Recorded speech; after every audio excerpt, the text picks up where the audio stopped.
Alright, I am a long-time Raptors fan, so this video hurts to make, but today we're going to be talking about LeBronto. How could one player ruin an entire team for years and taunt the fan base long after his reign ended? The short answer to this is, it's LeBron. I mean, come on. But we're going to go a little deeper than that because LeBronto actually started a lot earlier than you may think. Back in 2005, LeBron scored 56 points in an away game against the Raptors, setting a new career high for himself and the record for the most scored in Canada, which still stands to this day. Throughout his first stint on the Cavs, LeBron had a 19-6 record when up against the Raptors.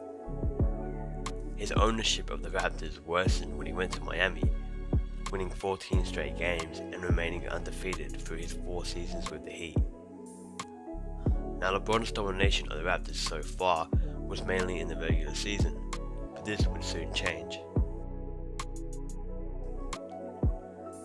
The year is now 2016, and the Raptors now have not one but 2 All-Stars on their roster, DeMar DeRozan and Kyle Lowry. The two have just clinched the 2nd seed after winning 56 games, the best in franchise history, and are now facing LeBron's Cavs in the Eastern Conference Finals. After losing Game 1 and 2, the Raptors now had their first 2 home games of the series where they were tied up. But after this, they couldn't even take the series to 7 games, the Cavaliers moving on to the finals. The next season, LeBron James and the Cleveland Cavaliers were once again facing Toronto, this time in the 2nd round.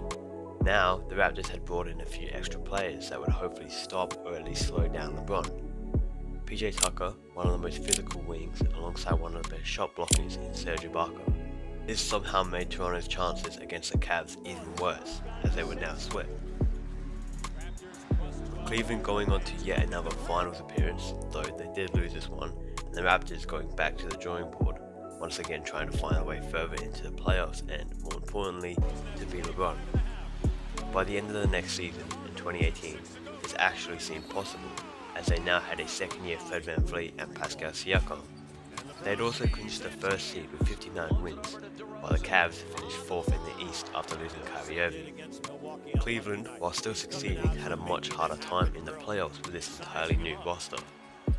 With a much better and more experienced Toronto Raptors team, and quite the opposite for Cleveland, surely they could finally beat the Cavs and end this drought, right? No. This series was where the name LeBronto actually started.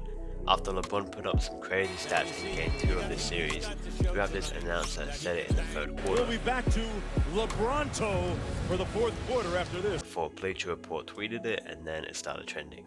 Then in Game 3, LeBron shot an insane game winner, beating the buzzer with a 1-footed floater over OG Anunoby.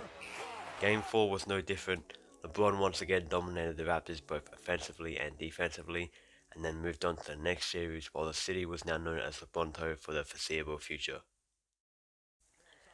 Just had to mention, because I'm a Raptors fan, the next year we won the chip while LeBron finished 10th in his conference.